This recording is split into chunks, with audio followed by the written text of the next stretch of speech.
Support for this show, Politics Done Right, comes from politicsdoneright.com, publishers of How to Make America Utopia, Take Away the Economy from Those Who Rigged It, As I See It, Class Warfare, The Only Resort to Right-Wing Doom, It's Worth It, How to Talk to Your Right-Wing Relatives, Friends, and Neighbors, and other books written by Egberto Willis.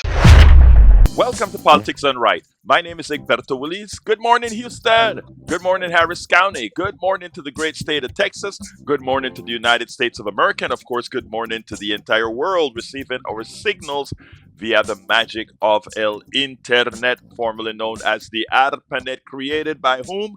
Created by we the people, now controlled by the oligarchs, the plutocrats, the wealthy, the billionaires. But you know what, folks? We have to add the trillionaires as well. But you know what? We're going to take it back, guys. Before we get started, I just want to get you a number that I just looked up this morning. Josh Turek. Remember that name? Josh Turek in Iowa.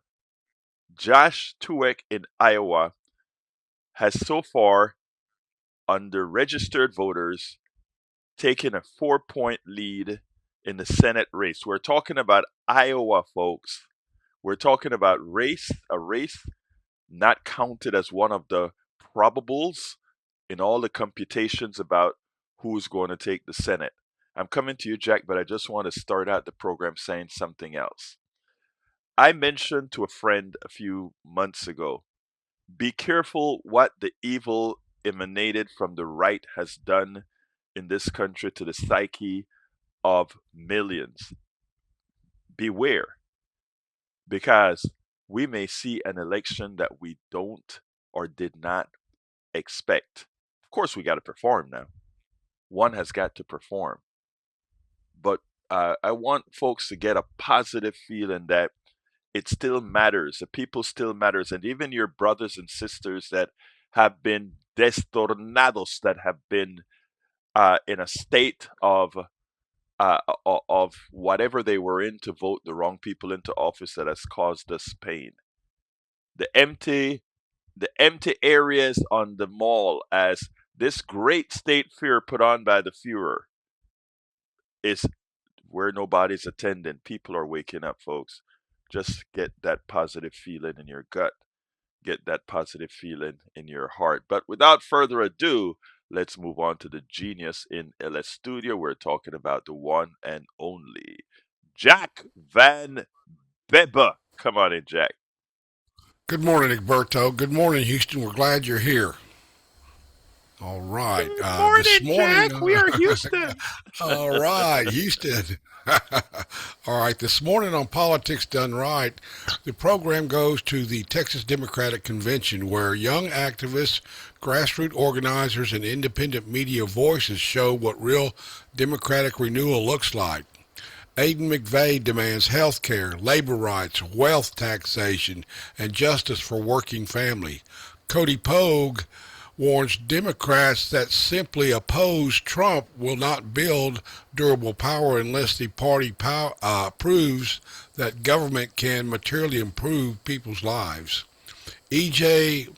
Carrion, founder of the 817 podcast, explains why local independent media in Fort Worth and Tarrant County must challenge corporate narratives, use AI responsibly, and keep democracy connected to real communities. And then the program turns to the GOP's Medicaid work requirements, where Arkansas already exposed the fraud. These policies do not create work. They strip health care from people buried in paperwork. Oh, that evil paperwork. That evil paperwork. But you know what? A lot of times, these folks do that just for that. They make the bet that you won't be able to handle it. But anyway, before I go any further, Well, they anything make else the you want bet to that add, you'll Jack? give up. Yeah, they'll That make the bet that's that the you just magic. give up on it. Yeah. You just nailed it, Jack. They bet that you are going to give up. Anyway, you got anything for me, Jack? No, let's get on with the show. It sounds good. All right. Anyway, folks, I tell you what, I'm going to start. We got 3 interviews and probably a 5-minute essay that I put together on that Medicaid thing. And all as I've been waiting to start the program, I'm still thinking about where do I start? Where do I start? So I decided to start with a young man, Aiden McVeigh, because he made me very happy that a young person like him was so insightful. We spoke a little bit before the interview, and you'll hear what he has to say during the interview. Welcome to another edition of Politics and Right. My name is Egberto Willis. Today I'm with I'm young man McVeigh. called Aiden McVeigh. Aiden, how you doing today? I'm doing great, sir. How are you doing? I am doing fine. Well, Aiden, you are here at the Texas Democratic Convention. Yes. I'm going to put it. I'm going to try to play young. What blew you into here? So, ever since I was in elementary school, actually, I've had a very strong passion for politics and public advocacy. Mhm. And I think in my generation, especially, like right now, just going through the years, the cost of living keeps going up. The cost of education is significantly going up. Groceries are going up. I don't think our current leadership in general in this country is doing anything about it, especially under the Trump administration, which has only eroded more rights. They've started an unnecessary war in Iran. They're continuing to do nothing as they give their buddies, their rich buddies, tax breaks and leave the working families to rot. So I think we need to have more people in politics standing up against that sort of stuff. Well, let me tell you what I'm happy about. Anytime I see somebody that is more, or rather, that is less in age than half my age, I am happy as hell. So when I see young people like you involved, I think that is the best thing that we can have, because we know that coming up, we have good people that are going to take the mantra. When we get old, we're going to need some smart people like you out there holding up the bag. You know what I mean? Yeah. So anyhow, tell me what you told me. You're always into politics. Why are you staying in politics, especially when it looks so dreadful right now? Because I have hope. I have hope that if we organize enough people, get enough people out to vote, that we can really make change in this country. And I know right now things are bleak, especially under the second Trump administration, where I would say things have gone even crazier, even more insane since even a decade ago during this first term, which was already crazy enough. Right. But I think in a post-Trump world, I think we could see some great progress being made. There's a lot of populist insurgency going on, I think, in the Democratic Party, actually. And we're seeing a lot more Democratic leaders that are willing to speak on the issues that young people face, that working people face.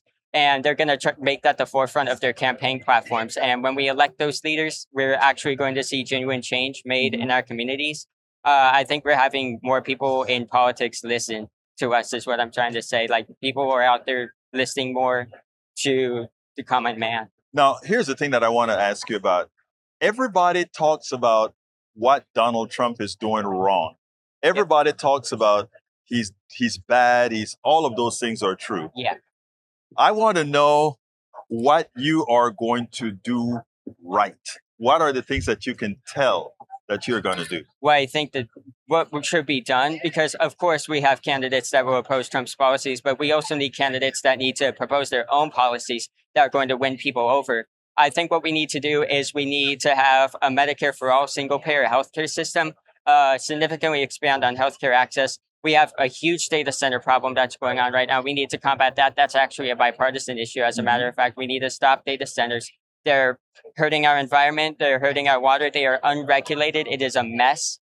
We need to have a moratorium starting right now. We need to increase our corporate tax rates. We need to increase taxes on the rich. I mean, just a few days ago, Elon Musk became the first trillionaire in world history, and nobody should have that much wealth.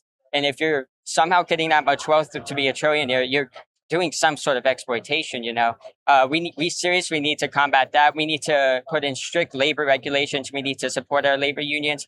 We need to repeal the right to work laws that we have here in Texas so we can expand collective bargaining powers. And I think if we really just focus on these economic policies and propose our own things instead of campaigning on just Donald Trump is bad and here's why, then we'll see a better, stronger, and fairer America. That's what we need you. Because I have not heard, I have a lot of people sit in this chair, and I don't think I've heard anybody articulate that message as clearly as you just did in 5 sentences. Thank you so much. I think that is, we need people that actually see that picture. And I think you do. I also, I'm happy that you realize that no trillionaire, no billionaire has actually earned it. Yep. It means somebody else was exploited for you to have acquired that. So I think as long as we have people like you who acknowledge that and is able to go ahead and teach that, as you just did right here, I think we're in good shape. Aiden, it's been my pleasure to speak to you. Thank you so kindly for much. here on I'm Politics Done so glad I Right. got to speak to you. Absolutely. All right, that is a young man, early 20s, okay? And he's out there, he's really engaged. And when you see people engaged like that, it's a one thing. We have a 29-year-old who won in Colorado. Colorado won. She's a DSA member, Melat Quiros. Melat Quiros. And, you know, everybody, the Republicans are crowing, look how many DSA members are getting elected in the Democratic Party. Look, we are going to win because Americans are not socialists. No, Americans are not socialists. Americans want everything that the Democratic Socialists are putting out there. That's what America says it's want. And America has been saying that for decades. I remember going to an Arizona Netroots Nation conference where Elizabeth Warren went on stage. And I have that video in my collection. If you go to my YouTube our YouTube account or egbertowillis.com, where Elizabeth Warren enumerated all. I mean, you could have called Elizabeth Warren a Democratic Socialist because she enumerated all the things that the Democratic Socialists stand for. So she was, Melat Quiros was on Lawrence last night, and he asked her, was it Lawrence or was it? Yeah, I think it was Lawrence last night, and that's what she stood for.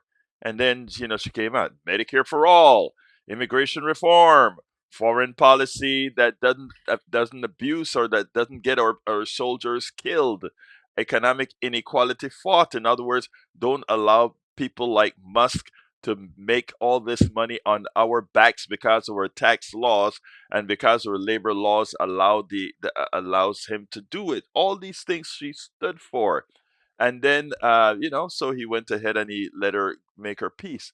And then I started to say, what we need to whenever they try to use these DSA politicians, these DSA candidates as a cudgel to scare America, these big bad socialists, you go ahead and enumerate what you stand for and say, guess what, guys?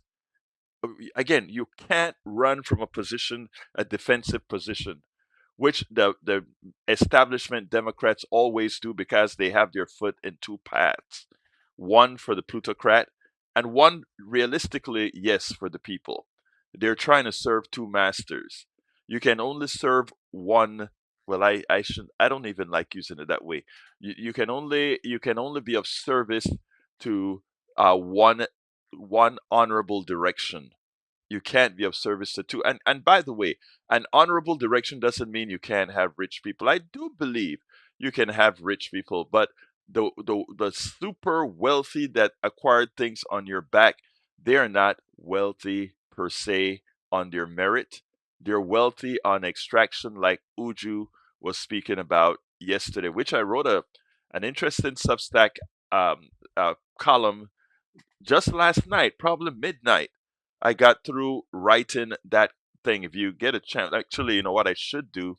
I should go ahead and put that in the chat. I'd love some of you guys, well, all of you actually, to go ahead and distribute this article it is based on the conversation that I had with Uju yesterday. For those of you who recall it, but here is the link to what I did last night. After I read it last night, it's like, maybe I should read. Nah, I said, well, no, my audience already got it. But there it is, the link that I'm putting out there. Please remember to share that on your social media, your Twitter, all that good stuff. Your what is the other one called? Blue Sky, everywhere. Because we need, first of all, we need to demystify what not having a capitalist structure looks like. Because you know what?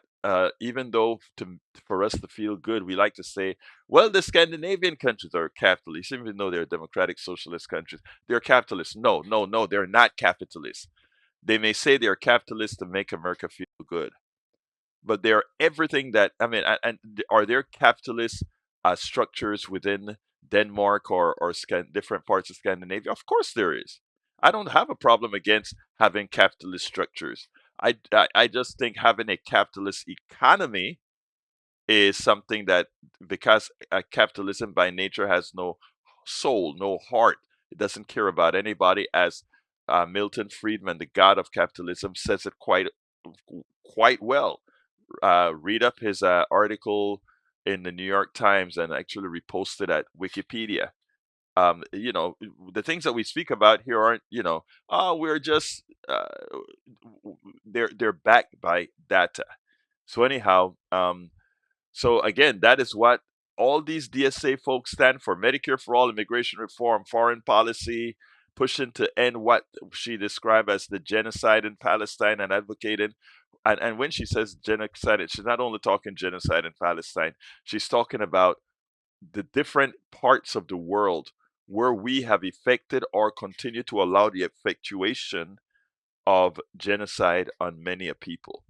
She's talking about what we have done colonially and continue to do colonially in Africa, all from away from the eyes of the American people. Like I said, the American people are good, and when they find out, they mean corporations are doing these things under our name, and we have a Defense Department that protects the corporations as they do these things under our name.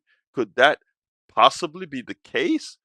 Well, at our 250th birthday, it's a perfect time for us to express not only our greatness, but our atonement. Our greatness and our atonement, they're not mutually exclusive, right? They're not at all mutually exclusive. The strongest person is one. The strongest person is one who can actually do great things and at the same time acknowledge their flaws and atone for their mistakes. Anyway, let's go ahead and listen to a good friend of mine. It's a professor here in town, and he had. Well, let me just go ahead and play what he had to say at the convention, because I always listen to his TikToks, which are always very informative. This is a history and government teacher that I always query when I need to kind of validate or disvalidate, or whatever the word is, the things that I'm talking about. So here we go. Welcome to another edition of Politics Done Right. I'm Egberto Willies. Today I'm speaking to a special guy here, Cody Pogue. Cody Pogue and I go back a long time. From the days of, Occupy. We did a whole lot of little routine. I don't want to call it protest. Making America better. Yes. Every Saturday. Yeah, 2012, I ran for office. This guy was my campaign manager. That was a long. I wasn't the best one, it was, but you know what? We still did what we needed to do. Yes. Anyway, talk to me, man. Oh, man, it's just great to be here at the Democratic Convention. Here in Texas, the Republicans, they don't want to draw attention to it, but we're fighting for the working people of this country, fighting for a safe job site, decent wage. And, there's too many parents that are working class and they can't take their kids to the doctor because their company doesn't give them health insurance. And we're just fighting for a better world. I'm going to tell you something, Cody. I listened to all the TikToks you put out. Mm-hmm. And the last TikTok you put out was likely the most important one. And I think they should play that TikTok here at the convention. Which one was that? Which one? See, he does so many. It's like, which one was that? Yeah. No, the one that you said, stop telling me about how bad Donald Trump is. Oh, yes. And start telling me all the things that you are going to do to make my life better. Talk about that. Yeah, so as Democrats, we do need to oppose Trump, right? Mm-hmm. But that can't be the whole thing, right? Because yes, there's 30% of the country that are MAGA and they're not going to listen to us. Right. But there's a big chunk that are more in the middle that they don't like Donald Trump, but they're like, what do the Democrats have to offer? And I think, man, we could build something so beautiful, right? With our politics, we could design great policy. We can make institutions that work. even outside of that, we can make great art and great music and film and stuff like that that just like challenges people and inspires the next generation. And I think we could really, we talk about the MAGA people say this used to be the greatest country in the world. Let's make it the greatest country in the world. That particular video hit me because I kept on saying, yeah, we keep talking about but I'll tell you something that Marcos Molitza, who is the publisher of Daily Coast, told me. He said, "Oh, Egberto, we are going to win big in 26, and we may hold on in 28, but in 30 we're going to lose it all." Right. Yeah. And then he said, because as it turns out, we're going to get control, and we're not going to do a damn thing with it. Right. Yeah, Democrats tend to be so risk averse.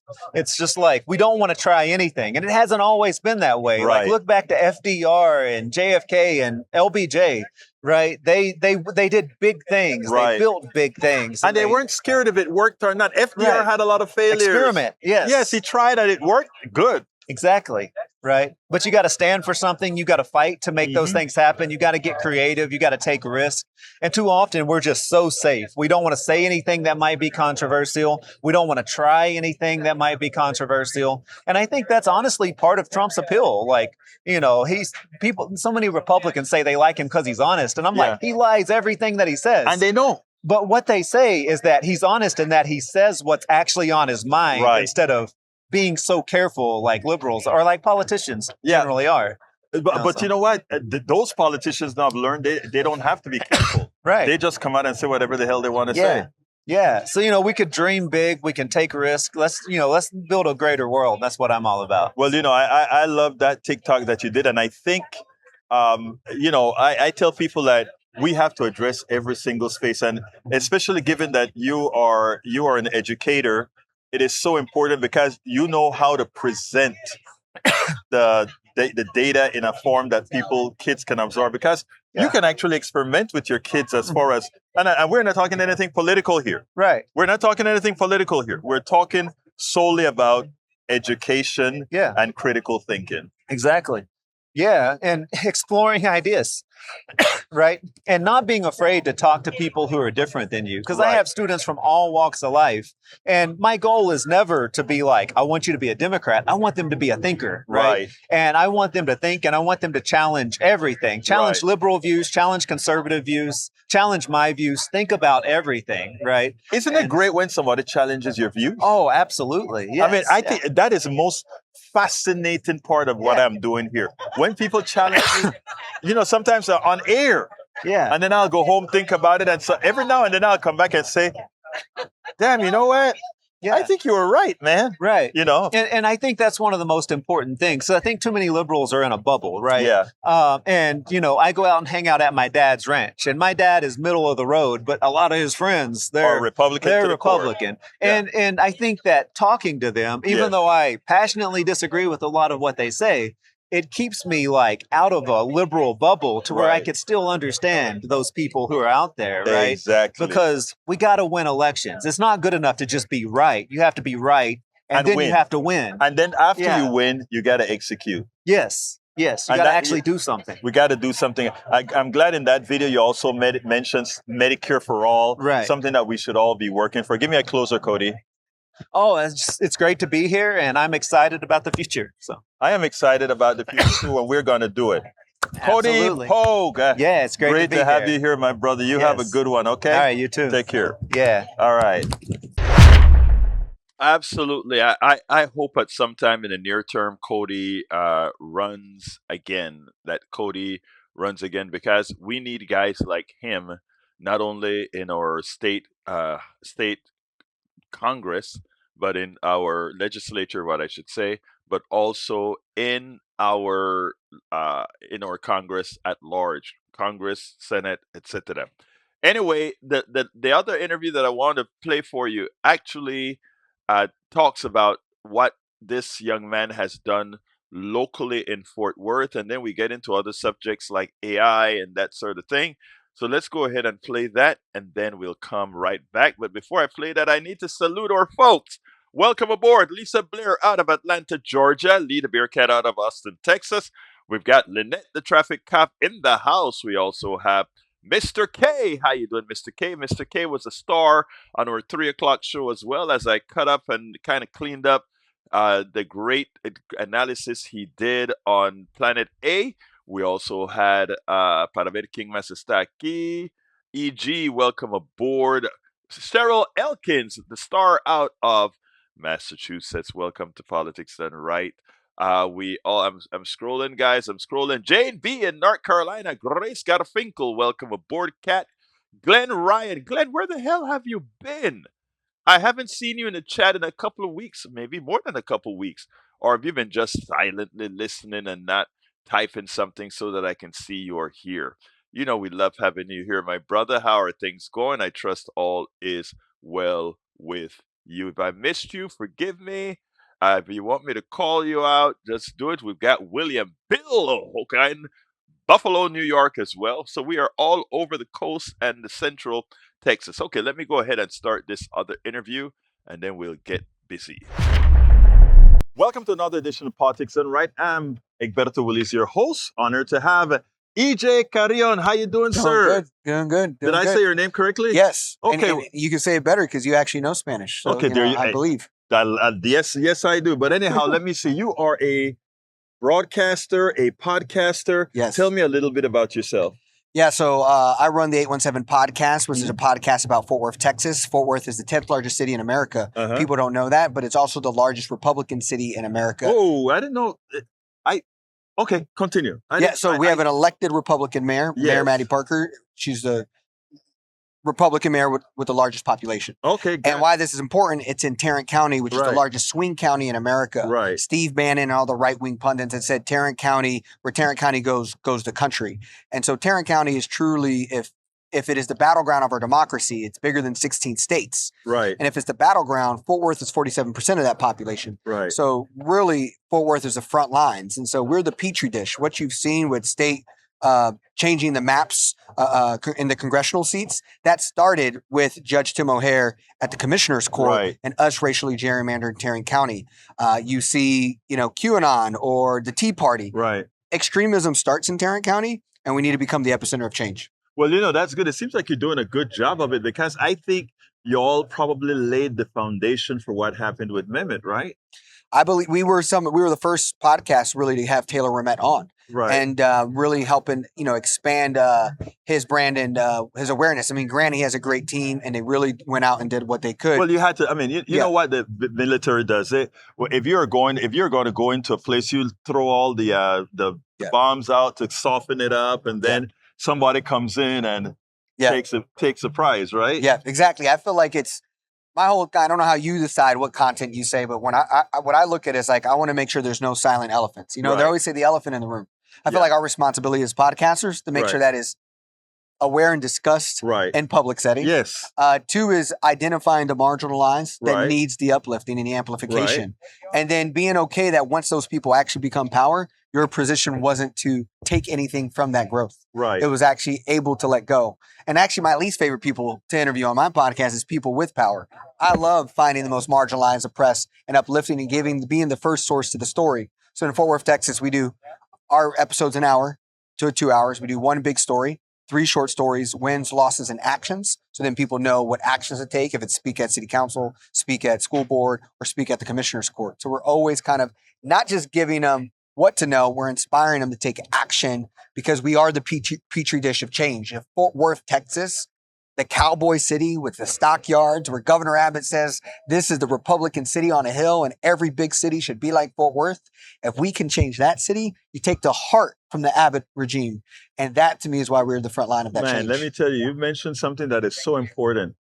Whenever you're a podcaster, if all you are looking for is that person with the big name, the big politician, you failed. Mm-hmm. I go out to Netroots once a year, and I do between 35 and 50 interviews every time. Wow. And most of them are with people that are visiting. Yeah. Right. Not politicians. I may get 5 or 10 good politicians, but the rest is the people that you said that sort of give, I want to say, a notion that, Yeah, if a young person like yourself who's Yep. in this field thinking like that, it tells me that I'm on the right track.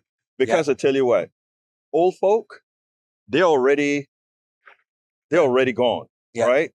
It's how do we reach the new folks? And if you're telling me that the kind of work that you're doing, you're making sure to centralize the younger folks, you're making sure to centralize the marginalized, you're centralizing those others. That is what we're talking about. Yeah, because a great example here that many people don't even know in Texas is the Prairie Land Defendants. So these individuals went out to do a noise protest to stand with the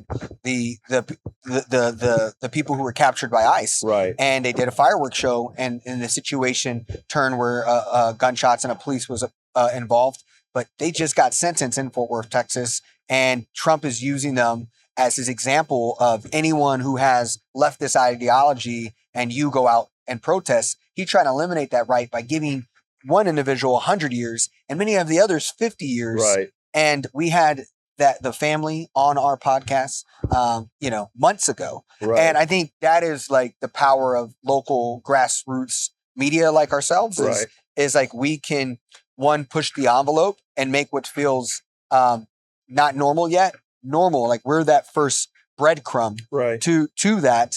And I think more and more people want to be connected to that kind of source and get that competitive edge because a lot of today's news has to dumb down because of the states we live in and the country we live in. You know, I love that I'm speaking to you because you're the what's the word?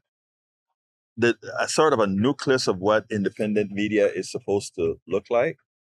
There's one piece missing in independent media, and that is finding an effective way to stay loose. In other words, for everybody to have their own domain, but at the same time, link it. In the old days, they used to call that aggregation. Yep. But aggregation is not good enough in the times of AI, etc. You have to find a way that you can link your work, my work, the work of independents all over into a better than aggregation format that people can really be informed. So how do you see that, and how do we do that? I think it's thinking bigger about what media is beyond trying to make it a cash cow, because that's very hard. But what I believe that is niching down. Right. Our podcast is called the 817 Podcast. That means we only talk about news from the 817 area So code. if I need stuff that I want to know what's happening there that's of interest, I know where to go. Yeah, we niche down. We're not talking about Trump in D.C. We're not talking about the state of Texas and what happens in the state of Texas. We're talking directly about Fort Worth, Texas. And we said, we come out every Monday morning and we say, we're Fort Worth's Monday morning show. So when you get on commutes, because many people in Fort Worth got to drive to Dallas for work, we're your Monday morning commute. We will put into 10 to 20 hours a week of reading all the news and give you a 60-minute valued content episode so that what it took us all week to prepare, you get in 60 minutes. And so we're looking at thousands of people listening. We have, more followers on our Instagram than the mayor of Fort Worth. Right. And it's because that is now voter activation, because I believe why local media is so important is that we have to win where the fish are. And that is in our big blue cities in Texas. Right. Our big blue cities actually aren't even as blue as they are. We, as a city that votes blue when we show up for a presidential election, have a Republican mayor. Right. But it's these municipals that are also issue-based. We're bringing up conversations about data centers, which gets communities fired up. We're even bringing issues about ICE. Sometimes, most of the time, we're not even talking about Democrats or Republicans. Right. And so when you can talk about community issues, bringing in community leaders that don't have a political affiliation, you're actually activating something that's much more grassroots within that media. And because you niche down, there's this authenticity about you actually know who you are. And when you talk about AI and artificial intelligence, AI is all about sensitizing, bringing things together. And the more deeper you can get to your roots, the more people want to feel alive. If they feel like they're proud to be Fort Worthians or Houstonites or Dallasites or Austintonians, I think that's what they call them. It's like being able to feel more connected to that. By the time AI touches it, you're not going to be able to do that. It's going to come from rooted fruit media like ourselves. I call it activistpreneurship. Yeah. So it's like we're activistpreneurs. Hey, but that's too hard to say, but I get it. Yeah, it's like activistpreneurs are people-powered assets like you and I. I believe that even though I make not a single dollar from my podcast that I've been doing for 6 years, if I called the mayor today or the city manager, they will pay money to stop. Yeah. And that's how I appraise the value of my asset. Right. Right? The same way we appraise the value of our homes. Right. Is like, how much will the establishment pay for us to stop? But did you hear what you just said? You just said 6 years of doing my podcast and you're hardly earning anything from the podcast. Yeah. And then we have the ineptitude of the mainstream media that collects millions. Yeah. For regurgitating what a plutocracy would want to have them say. Yeah. You see why I am wedded to the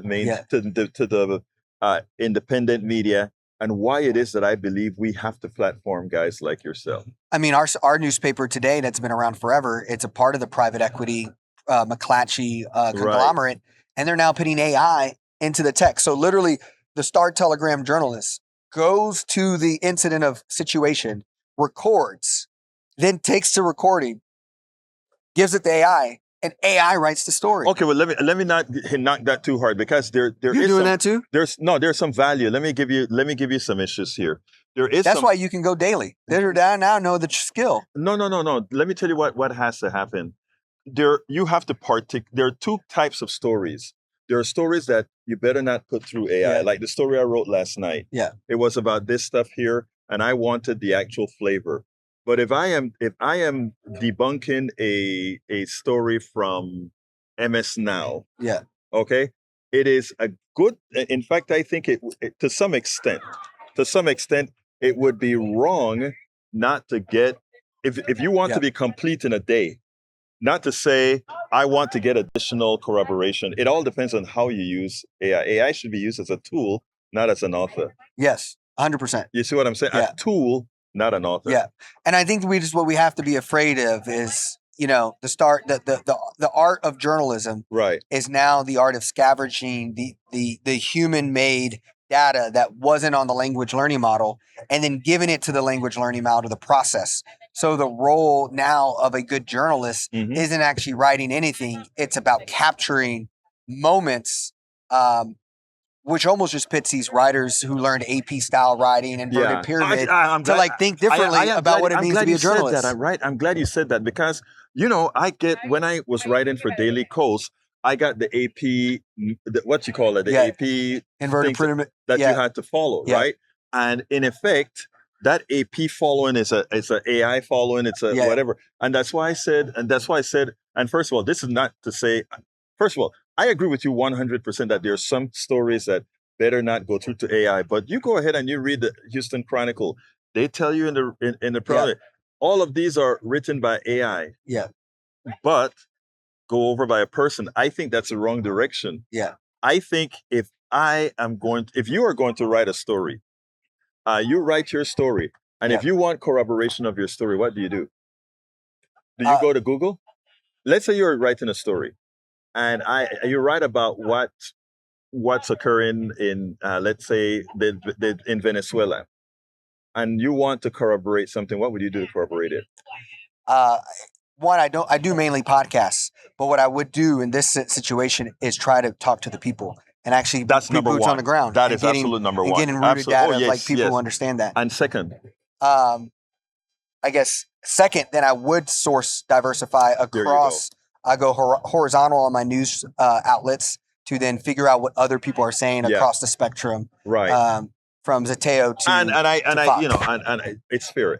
Everything that you just said is fair, and I think it's the way journalism should work. Yeah, you just said it. First, if you can go to the original source yourself, that is what you want to do. And from what I'm seeing with 817, that is what you do. Yeah, and actually, you made a very true statement. That's why you do 1 week, and that's why I can do daily, and there is actually truth to that. Yeah, and there is a balance between the two of them, and how responsible the person who is doing it uses it.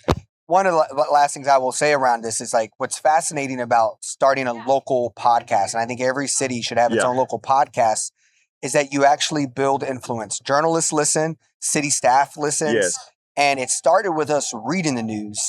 now we're creating the news. Something that I didn't add is we now have every third Sunday, people who listen meet together to organize. Yes. So there's also this power of like building a stack where you take the content that you're writing and you now have to drop journalism articles the way Nike drops unlimited sneakers. It's a whole campaign behind the sneaker. There needs to be a campaign behind every story. So that is if you're creating vertical content that goes on social media, where we're getting most of our views are on social media than we are on podcasts. But then if it is, how do you create physical community and experiences? And so we now have a group of our listeners, 60 to 100 on a regular basis, coming together to say, we heard this, we got to move on this. We are now speaking at city council and we're making sure we're advocating for a data moratorium or we're advocating for against the Fort Worth ISD takeover. I know we share that as two cities. Yeah. So that's that activist entrepreneurship. Right. You're building a people-powered assets that brings people together. And I think that's the power is seeing it as an asset rather than a transactional media outlet. Right. Well, let me tell you, EJ Carrion, let me first tell you that a lot of respect for what you do. Same. And not only a lot of respect for what you do, but I think this conversation has to go further because you bring up some very important issues, ethical issues that folks need to converse. And all the work that I do and all the work, just like all the work that you do, one wants to ensure it's done in an ethical manner and not and no other way. But the discussion has to be had where it's done differently from the Costas, as opposed to the Carriones, as opposed to the PDR. Yeah. And I think that is something that we should continue to discuss. So let's stay in touch. We will. Ed Carriona with the 817 podcast. It was a pleasure speaking to you. Thank you for having me. Yes, sir. I really, really enjoyed speaking to EJ Carrion because these young podcasters and journalists that are coming out, these guys are great. They're fearless, and they have a lot to offer, and they have a lot to teach us. And the one thing when I say teach is because you have to know how to reach people, how to do things, and they know. They're out there. And one of the reasons I like going to these conferences and etc. is even as I'm getting older, I continue to learn from all of these folks. I always call myself the sponge because if I can learn from a 5-year-old, I can learn from a toddler, right? And that is what's so important, to be able to learn, Hey, look, thank you for that link, Cheryl Elkins. I put it on the other chats as well because I don't know if that's the one that I saw last night, but I'll check it out after I finish the program. But thank you for that. Anyway, folks, I have one last subject. But if you want to call in now, you can also call in. The telephone number 713-526-5738. Again, that number is 713-526-5738. The last subject is about Medicaid. All right? Republicans are selling Medicaid work requirements as personal responsibility, but the evidence says something very different. It says this policy does not move people into jobs, it moves them out of healthcare. And when government knowingly throws people off healthcare through paperwork traps, missed notices, confusion portals, and bureaucratic cruelty, that is not reform, my dear folks. That is a policy of violence. A new Common Dreams opinion piece by Eileen Applebaum of the Center for Economic and Policy Research makes the case plainly. The GOP's medical work requirement scheme is a disaster, and Arkansas already proved it. The lesson is not theoretical. Arkansas implemented Medicaid work requirements in 2018. The result was not more work. The result was fewer people with health insurance. According to the piece, Medicaid participation in Arkansas fell by about 28,810 adults, including more than 18,000 people who were disenrolled and more than 10,500 who never applied or reapplied because of the work requirement barriers. Yet, researchers found no discernible increase in work hours, employment, or labor force participation. You see, Republicans go under the premise that if you are poor, it is your fault. If you don't have the means, it is your fault. If by nature you look at people with lesser means as lesser people, then when you write policy, what happens is you write policy assuming that these are folks that just want to take advantage of the system. Let me digress a bit from what I wrote. It is true that there are some people who perennially take advantage of whatever they can. They take advantage of whatever the government has to offer. They take advantage of whatever 501c3s and charitable organizations have to offer. But that does not represent the vast majority of people. I mean, we can look at the billionaires. The billionaires are the largest welfare recipients. The defense industrial complex charges you for one missile $4.5 million that all of us pay for. That missile probably cost them no more than $5,000, if that much, and that's likely including research, the true research and development costs, etc. We don't see a lot of complaints about how these people are sucking on the you know what? The largest recipients of welfare are billionaires and corporations. The article also points out that, or rather, that is a critical point. The right wing talking point says Medicaid work requirements encourage employment. The real world evidence says they encourage disenrollment. They do not solve poverty. They do not create jobs. They do not help someone find childcare, transportation, stable housing, or a living wage. They simply add another obstacle between a poor or a near poor person and their doctor. The article also points out that Congressional Budget Office found Medicaid changes in H.R. 1, the so called One Big Beautiful Bill, would reduce federal spending but cause 10 million people to lose health insurance. How nice. That is not efficiency. That is a transfer of pain from the federal ledger to human bodies. And let's be clear about who gets targeted. The policy applies to near poor Medicaid beneficiaries above the poverty line, but still struggling economically. The article notes the income threshold about $22,025 for an individual, $45,360 for a family of four. These are not people living high on the hog, folks. These are working class Americans, caregivers, students, disabled people, unemployed people, and people trapped in an economy that already punishes them for being poor. You notice in these poor areas, you can find pawn shops, you can find liquor shops, you can find day lenders. It's a shame.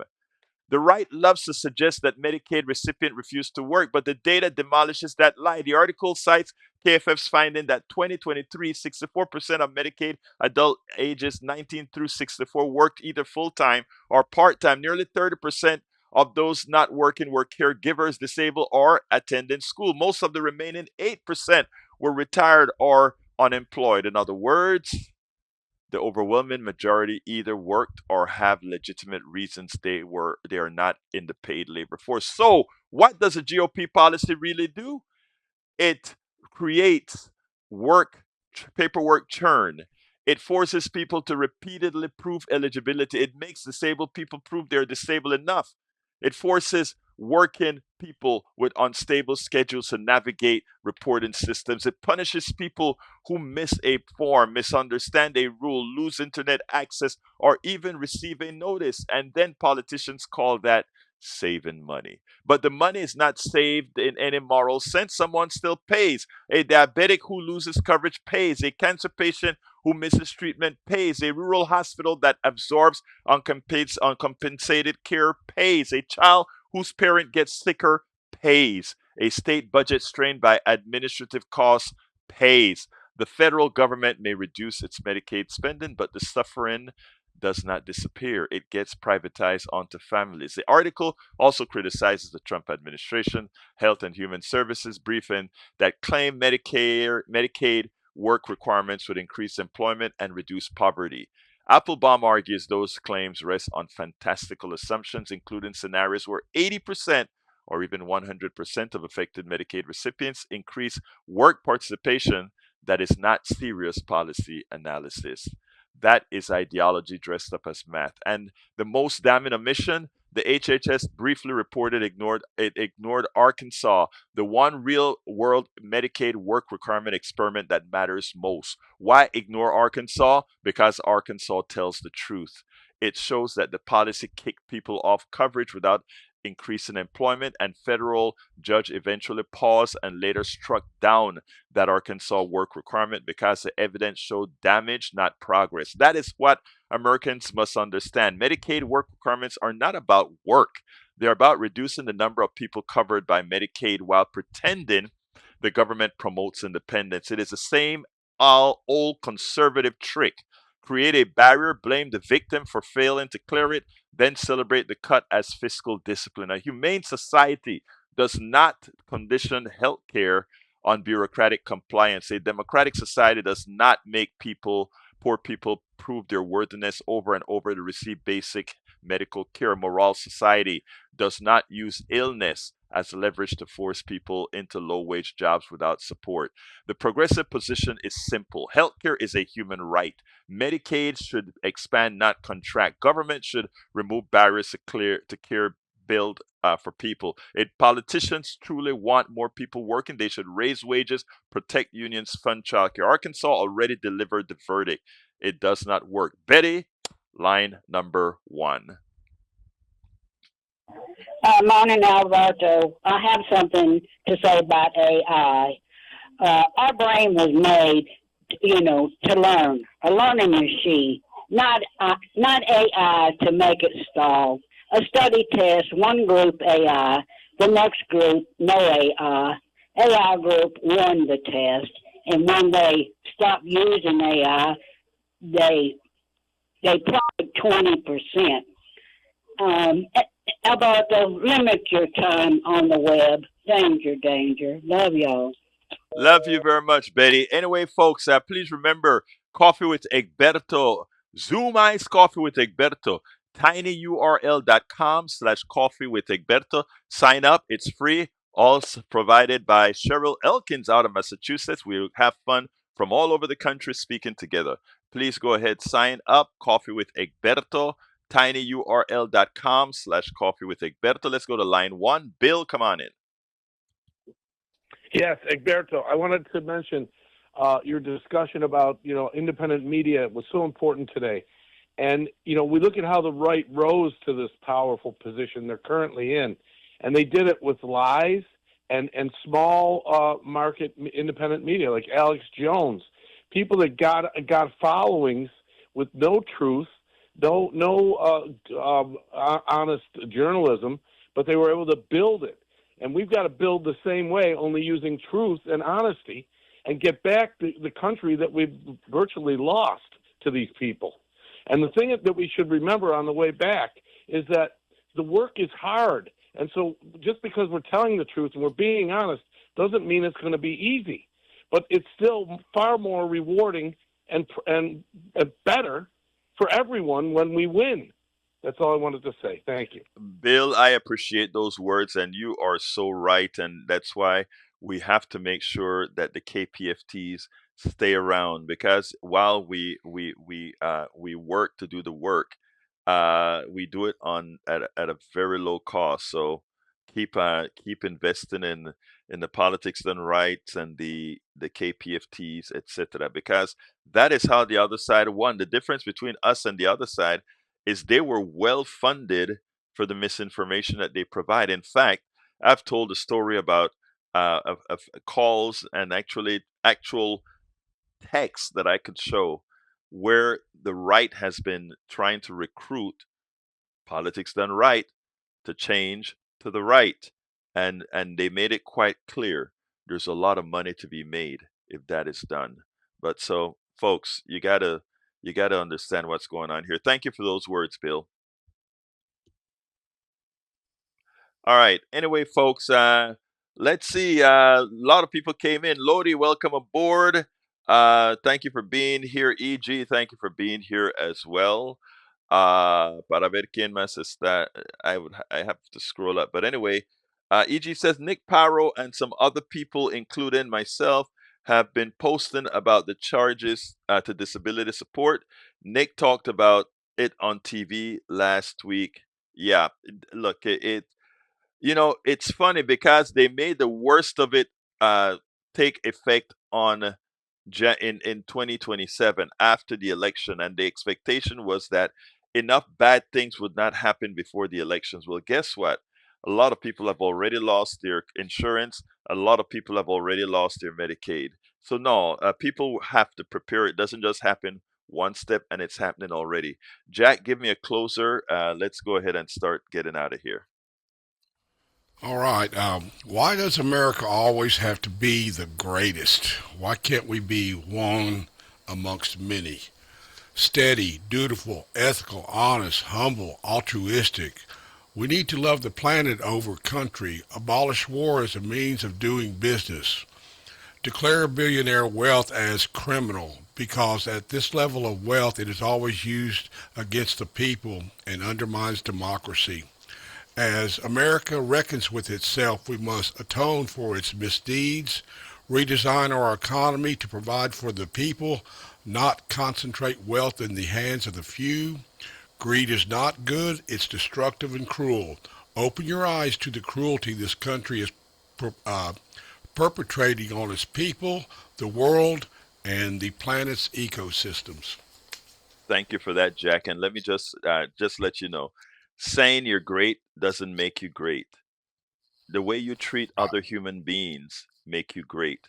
The way you treat your family make you great. So I look at the folks that I am around, and I can tell you, I am around great people. Yeah, we may falter as a country because we have an imbecile as a president, and many a times we have the wrong politicians in office. But America is made up of people, people, real great people. And I know a hell of a lot of them. And you are one of them as well, my brother. So anyway, folks, let me just say this. We're going to close this stuff down. We'll continue tomorrow. We'll continue to continue. We'll continue to continue. We'll continue to continue. Because we are going to make that change. Love you all. My name is Egberto Willies. This is Politics Done Right. And you guys know how I end this baby. I am what? Out. Support for this show, Politics Done Right, comes from politicsdoneright.com, publishers of How to Make America Utopia, Take Away the Economy from Those Who Rigged It, As I See It, Class Warfare, The Only Resort to Right-Wing Doom, It's Worth It, How to Talk to Your Right-Wing Relatives, Friends, and Neighbors, and other books written by Egberto Willies.